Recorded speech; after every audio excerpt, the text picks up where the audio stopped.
Well, there's really no way that you can imagine what it's like to lose a spouse. And I would say there are 6 things that have totally surprised me. I didn't expect it. Well, obviously have no idea what to expect, but the first thing would be the incredible loss. I mean, Julie and I were married 35 years, and I remember flying to Montenegro to visit my son and his family, and I just took out my notebook and I started writing down all the things that I lost when Julie passed away. And the list got to 85 and I stopped, and even a year later, the list, I still discover new things that I don't have that I used to. I remember just a couple of weeks ago I was FaceTiming my grandson Oliver. He's 3 years old, and we have a weekly date, and he had a picture of Julie sitting right next to him. And I could see the picture of Julie, and then he ran and got his blanket that Julie had crocheted for him. And he said, "Look," he says, Juju's with us today." And then he brought the blanket up and said, "Juju, look, the blanket you made me." You know what I thought? Well, that's one thing that we lost, grandkids with their Juju. And that's the loss is surprising to me. The second thing that is probably, those of you that know me know that my disposition is, I'm a happy guy. I love to have fun, and I don't do sadness. Sadness isn't part of my makeup. It's not part of my DNA. And obviously with the loss of Julie, sadness has become something that is my daily companion. I would say that my life this last year has been seasoned with sadness. So when I see a picture of Julie, it's sad. And when I see a video of her, it's sad. And when I have memories of all the wonderful things we did and had during our life, they're still sad, even at this time. That's surprising to me. I'm not used to living with sadness, but it's there. Now, my whole life is not sad, but that is something that I've had to learn to live with. The third thing that has surprised me over this last year is the aloneness of grief. People have all sorts of different kind of losses in life, and the loss of a spouse is one of the larger ones.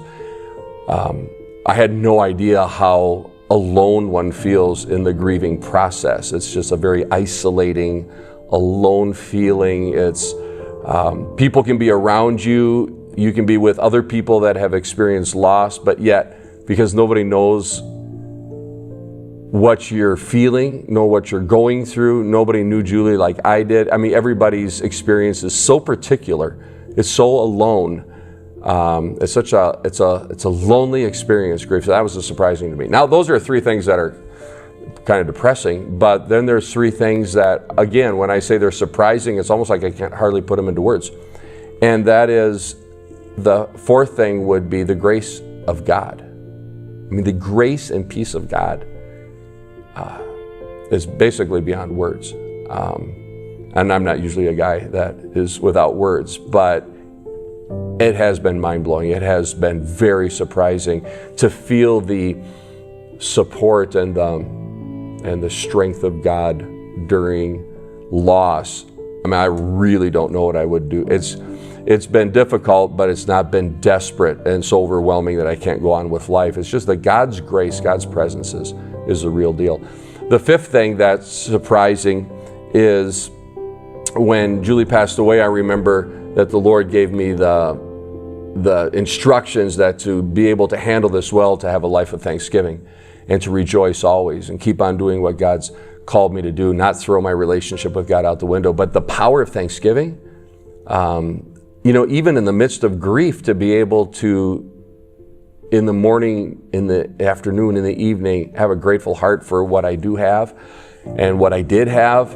And that is actually just a decision. That's an attitude that I have to put on. And I'm normally a grateful person, but when you're going through grief, it kind of goes to the background. But I have to always keep it in the foreground and to keep that. So that's been surprising to me. The power of Thanksgiving has been able to keep my attitude positive and help me move forward.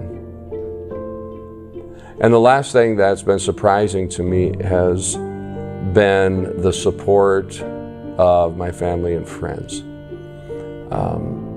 People are so good.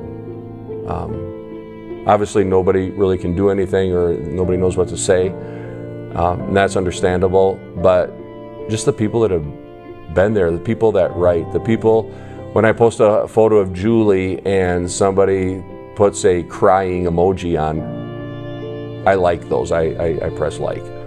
So, not necessarily trying to encourage me, because I don't know how that happens.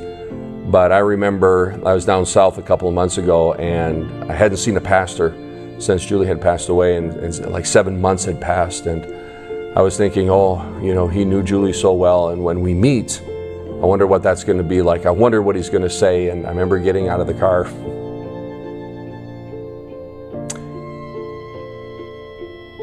And we just looked at each other. And he smiled. And we embraced, and we cried. And we just didn't let go of each other. And then we said hello.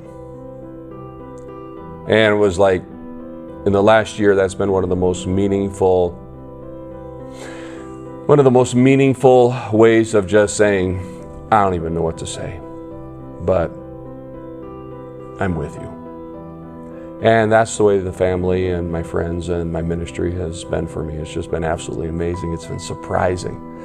So what are my plans? Well, I plan on staying in Spain and continuing to do what God's called me to do, which is stay close to Jesus, keep on evangelizing, keep on training evangelists, keep a grateful heart, keep on rejoicing, and just keeping my eyes focused on things above. And I just want to thank everybody for walking with me this past year. It's meant a whole lot to me.